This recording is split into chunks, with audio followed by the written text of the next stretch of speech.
Scorpionetje, it is the week of the Sekwaker. The week begins from de 6 tot en met 12. Het is de tweede week van juli en we gaan even kijken.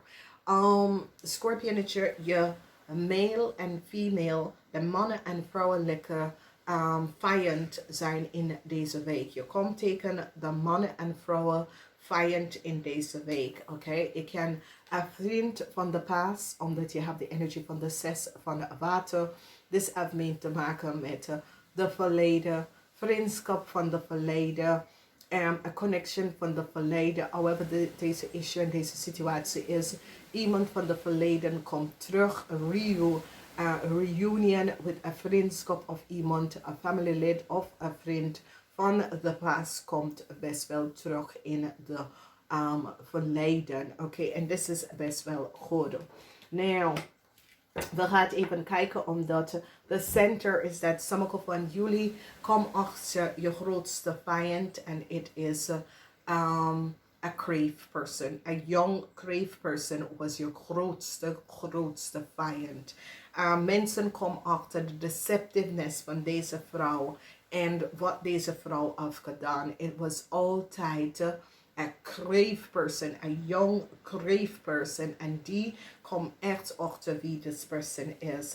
Nou, wat is het nog een kwestie voor sommige van jullie? Is dat sommige van jullie hebben een issue met een advocaat of met een dokter.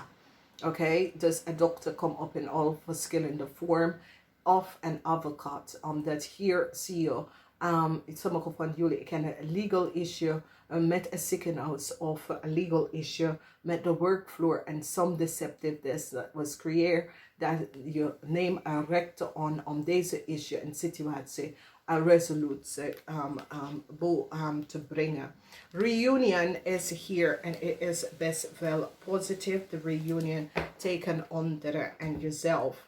Jullie vrouwen 60 jaar en ouder, dat had een rekzak of wil een rekzak tekenen en rammelen of boodschappenpersoon, het gaat niet lukken, je bent de rekzak verloren tegen deze persoon. Dus jullie Scorpionetje wil een rekzak tekenen, een rammelen of een boodschappenpersoon, maar deze rekzak is nou verloren. Laat het los. Je krijgt gewoon een break. Sommige van jullie vrouwen hebben een rekzak opgenomen tegen een foute situatie in een ziekenhuis of tegen een dokter. Het gaat ook niet lukken. Geen uitbetaling krijg je van deze rechtszaak. Dus een situatie, sommige van jullie missen een coworker of een familielid of een moeder. Sommige van jullie missen deze persoon. En sommige van jullie hebben gerealiseerd dat deze persoon houdt heel veel voor jou. Nou, ik ken een moeder, ik ken een ex-partner, ik ken een secretaris of een personal person dat je personal advisor of zo. Je mist deze persoon omdat je realiseert dat deze persoon het echt je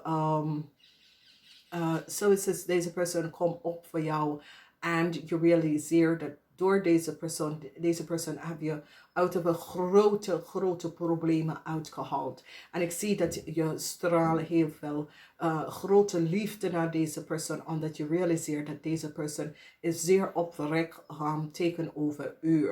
En ik zie dat je bent dankbaar. Dus deze persoon komt op als een moeder, een vriendin, een far relative of zo, omdat je realiseert dat deze persoon staat stevig op voor jou en helpt je om uit zo'n moeilijkheid uit te komen. Dan zien wij de energie met die dokter. En whatever de situatie is, sommige van jullie misschien is ziek. En deze samenwerking is een beetje moeilijk. Sommige van jullie realiseren daar is niet voor een familielid of zo, dat daar is geen vooruit voor deze persoon. En ik zie dat je realiseert dat je moet gewoon accepteren dat er is geen toekomst voor deze persoon. De ziekte, ze wordt met de ziekte overlijden. However, het is, ik zie geen vooruitgang voor deze zieke persoon voor jou. En je gaat het gewoon accepteren dat er is geen hulp voor deze persoon. Whatever de ziekte is Het gaat gewoon, het wordt niet genezen. Oké, sorry voor dat break. Sommige van jullie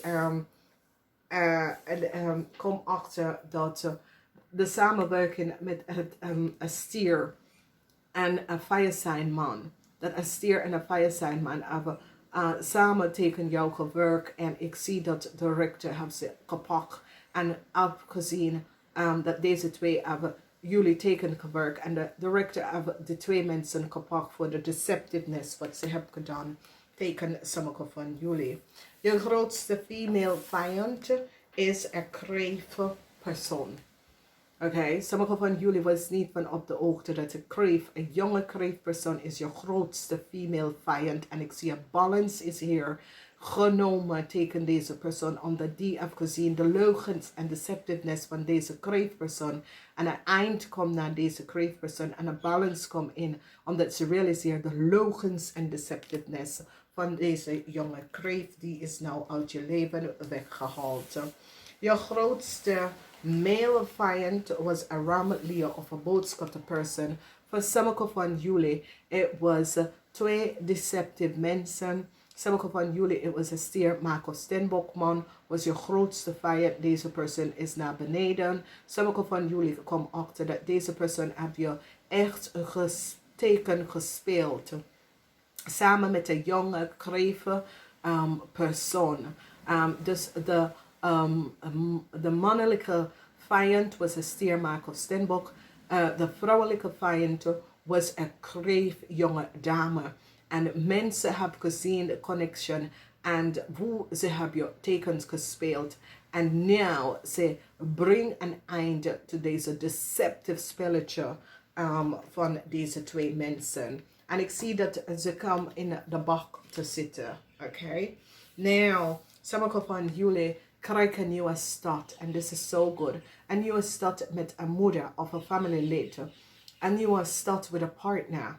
Een nieuwe start met een ex dat komt terug. En ik zie dat dit was je winsten en je dromen. To reconnect met deze familieleden. En je krijgt het. Geluk is hier. Heel veel van jullie hebben heel lang gestraald en uitgezocht en wil connect met deze persoon. Een reconnection komt best wel. Dus ja, je krijgt deze persoon terug in je leven. Het is iets wat jullie hadden gevraagd en gemanifesteerd. Dat je reconnect met deze persoon. En je zei yes, dat gaat even gebeuren.